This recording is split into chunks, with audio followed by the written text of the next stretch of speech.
Last September, we realized that we can't stay longer in Russia.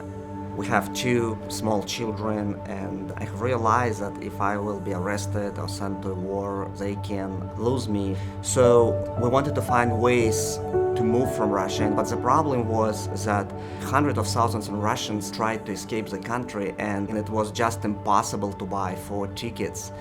And the situation was becoming more and more intense, and at some point my wife told me, we'll find ways to go as well, but you need to leave first. And it was very, very hard decision because I couldn't imagine separate myself from my family, but I knew that it was right. I had about 6-7 hours with my family. We just played board games with kids, and I went to their bedrooms and sang them songs and just hugged them. And I hoped that they will, join me soon, but it was impossible to say it for sure.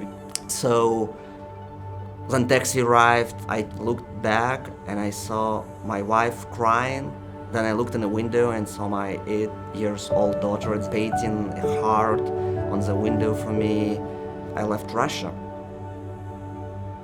I woke up when it was ready to land in Istanbul, and I have realized I am alone on the airplane in Turkey. And then I experienced what I never experienced before. I started to feel this panic attack. I didn't know what to do. My body started to shake and tried to calm me down. I made it, we landed. I went into the hotel room. I looked around. I sat on the bed. And again, I have realized I am in Turkey. I don't know what's next. I'm separated with my family. I'm alone here. I never have been there. I don't speak this language. And I felt very, very lonely. I called my wife and my mom, but it was really hard to talk. They couldn't handle silence. Next 3 days, I just walked every day mindless just because I had to do something, and I felt so lonely. We finally crossed the border with America last year, but even till today, sometimes we still experience this pain of loneliness and day of sadness and lament when we cry out to God. I got up early in the morning to take my son to the school, and when I was passing his room, I heard him crying. He said, "Dad, why are we here? Why can't I come back to Russia? Why can't we just go back to our life, the life we lived in?" It was so hard to see and understand your child is in pain, because everything you do, it's all to make his life better.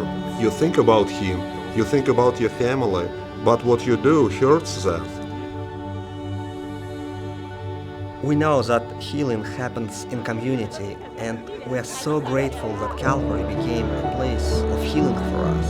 When we came, people offered us housing, cars, food, financial support, invited us for dinners, prayed for us, surrounded our families with love and care. It is pure grace. Calvary's preschool was such a blessing and healing from emotional turmoil for my son Ilya last year. We are so thankful to Hillcrest Christian School for accepting all our children and showing extraordinary attention and patience towards them. Our kids already speak and study on English, they grow in faith, they have made friends and have truly opened up and flourished there. God touches our hearts and heals wounds through all of you. It's hard to find words to express how much this means to us.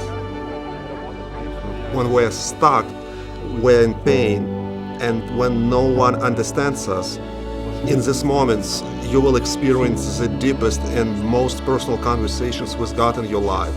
You can hear that God is telling you, you're not alone, and He's walking this path with you.